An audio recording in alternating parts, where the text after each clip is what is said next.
bienvenue dans ce nouveau numéro de Cas d'école. Je reçois aujourd'hui Baptiste Milondo, professeur permanent en économie à l'école 3A, École supérieure de commerce et développement, ainsi qu'Alexandre Darcas, responsable recrutement et parcours de l'ONG Première Urgence Internationale, et Léna Gettner, cofondatrice et directrice de l'incubateur d'entreprises sociales Ronalpia, tous deux anciens de l'école 3A.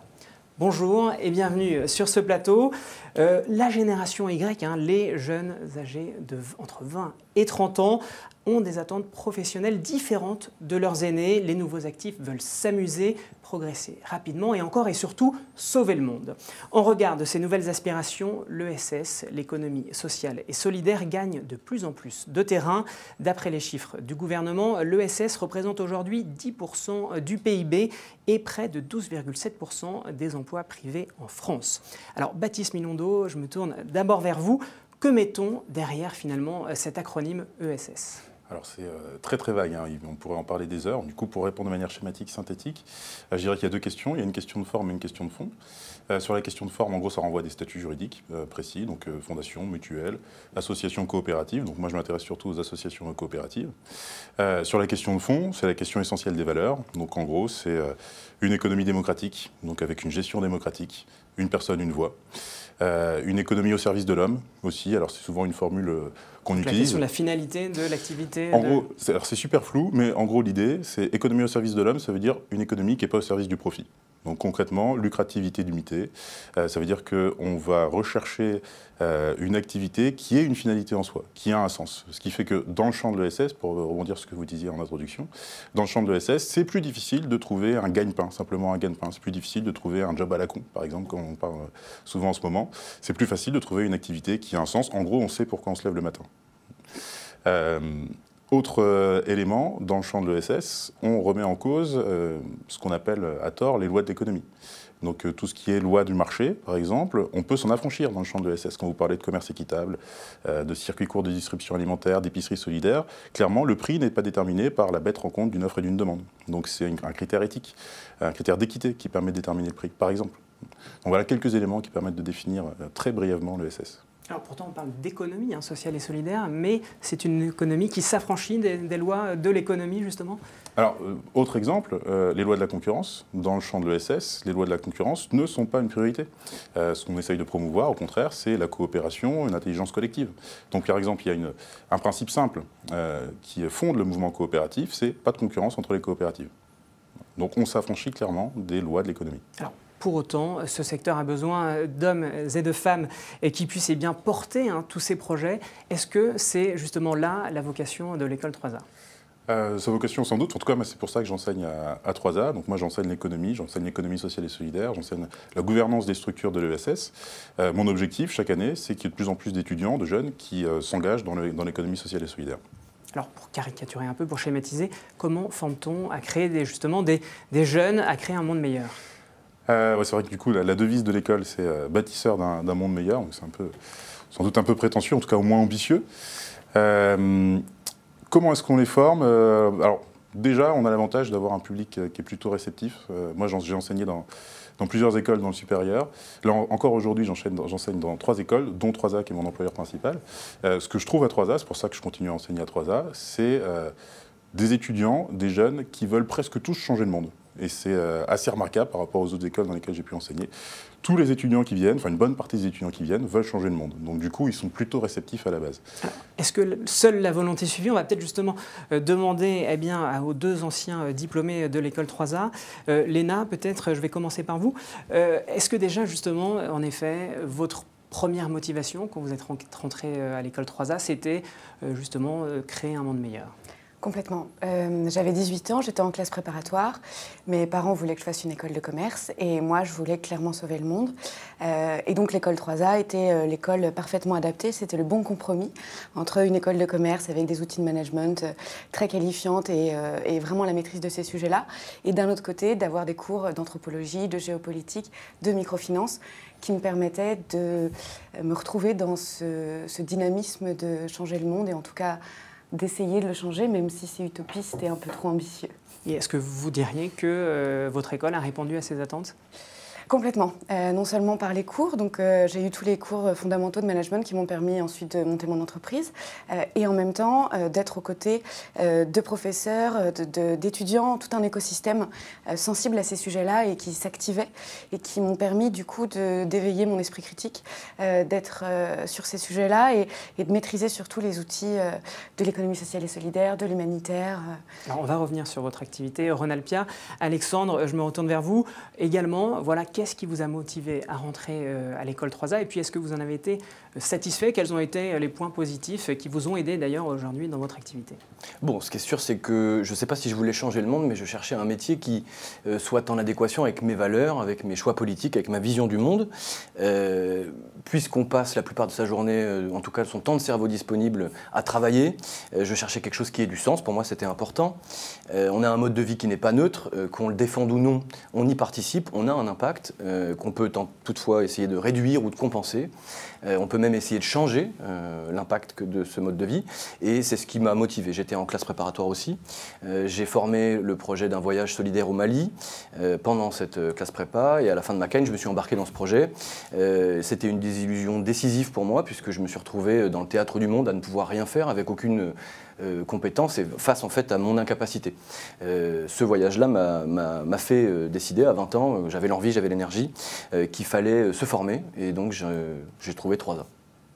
Alors, vous êtes aujourd'hui responsable recrutement et parcours de l'ONG Première Urgence Internationale. Expliquez-nous un peu votre quotidien et qu'est-ce qui fait qu'effectivement vous êtes dans une activité qui est conforme à vos valeurs et que vous faites vivre au quotidien. Je travaille au sein de l'ONG Première Urgence Internationale depuis 7 ans. C'est une ONG d'aide humanitaire internationale qui vient en appui à peu près 5 millions de personnes par an, réfugiés, déplacés, affectés par des crises, des conflits, pour laquelle on peut délivrer des services vitaux en santé, en eau, en sécurité alimentaire, réhabilitation d'infrastructures, relance économique. Moi, dans ce secteur-là, qu'est-ce que je fais? Mon travail au quotidien aujourd'hui en tant que responsable RH, c'est le management d'une équipe de 7 personnes qui recrutent, affectent et conseillent des expatriés sur le terrain. Mon activité en tant que telle, c'est d'organiser, de conseiller, d'appuyer la montée en compétences de mon équipe. C'est de définir avec la directrice des ressources humaines la politique RH de la structure, l'organisation des hommes et des femmes sur le terrain, le contenu des fiches de poste. C'est de recruter et d'accompagner les chefs de mission et les équipes d'urgence, comme on l'a fait dernièrement au Nigeria pour l'ouverture de notre mission. C'est de développer la capacité de formation interne de la structure, préparation départ, préparation par métier. C'est d'animer la communication dédiée aux ressources humaines par les réseaux sociaux, par exemple. C'est également la gestion des carrières et des évolutions internes de nos structures, de nos expatriés, à peu près 200 personnes en ce moment. Donc on voit bien que là, la finalité est effectivement, on va dire, objectif non lucratif.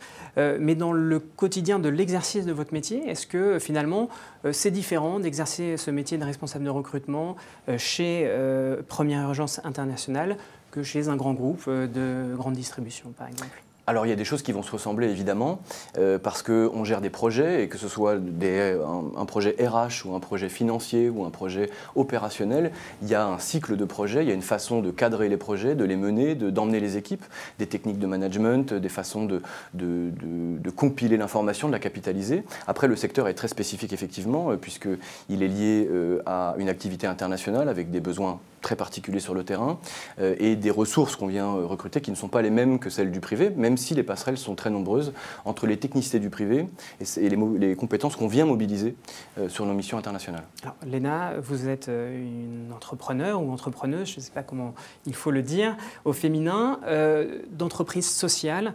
Est-ce que justement on vit ce rôle aussi de patron, quelque part, vous êtes une patronne, de manière différente lorsque on a fait l'école 3A? Je crois que oui. Je crois que clairement, on a des valeurs qui sont assez figées, assez fixes, sur lesquelles on ne transige pas. Et surtout, moi, mon métier, c'est de détecter, sélectionner et accompagner des jeunes entrepreneurs dans le champ de l'économie sociale et solidaire, donc de l'entrepreneuriat social. Donc clairement, j'ai un luxe fou puisque je vois passer toute la journée des entrepreneurs qui veulent œuvrer avec ces valeurs, répondre à des besoins de société, et donc qui sont de fervents optimistes, pragmatiques, qui se disent qu'aujourd'hui, si on veut changer les choses, il faut être dans une position d'entrepreneuriat et créer des entreprises qui apportent des solutions aux grands enjeux de notre société. Donc tous ces jeunes patrons qui sont en train de naître en ce moment en France sont des patrons différents pour qui l'argent est un outil au service de l'intérêt général et non pas une finalité. Et peut-on faire carrière pour autant en étant solidaire? Alors par carrière, j'entends pour vous, par exemple, développer votre entreprise, qu'elle grandisse de plus en plus. Vous, Alexandre, peut-être bien de prendre progressivement des postes à plus forte responsabilité. Est-ce que ça, c'est un objectif ou est-ce que c'est compatible effectivement avec la solidarité ou non? C'est un secteur d'emploi, il y a beaucoup de besoins, il y en a peut-être même de plus en plus. En tout cas, il y a un éveil des consciences, du coup les initiatives se multiplient. Donc c'est un secteur dans lequel on peut trouver de nombreuses opportunités. Et puis c'est un secteur qui s'est beaucoup professionnalisé également. Dans l'humanitaire par exemple, le salariat c'est devenu la norme, et c'est tout à fait logique puisque les compétences qu'on vient chercher sont très précises.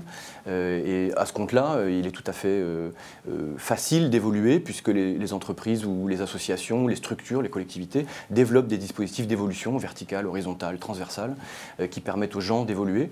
Je suis chez Première Urgence Internationale depuis 2009, donc ça fait 7 ans, et j'ai tenu 5 postes différents dans cette structure. Léna? Moi, de mon côté, ça fait 3 ans que j'ai fondé Rhônalpia. J'étais seule. Aujourd'hui, on est une équipe de 3 personnes. On crée 4 antennes sur le territoire de Rhône-Alpes, avec une croissance de 50% chaque année. Donc, je pense que oui, on peut clairement faire carrière dans l'économie sociale et solidaire. Merci beaucoup. Baptiste, vous aurez les mots de la fin. Et voilà, si les étudiants qui nous ont écoutés ont envie d'intégrer l'école 3A, comment fait-on? Alors le plus simple déjà, c'est passer un coup de fil et puis aller voir sur le site. Mais du coup, pour y répondre brièvement, il faut passer un concours. Donc il y a des concours qui sont organisés presque toute l'année, de décembre à juillet, qui permettent d'intégrer l'école en première, deuxième, troisième, quatrième ou cinquième année, dans toutes les filières qui sont proposées. C'est un concours avec une épreuve d'économie, une épreuve de culture générale, une épreuve de logique parfois, un entretien de motivation, des épreuves de langue.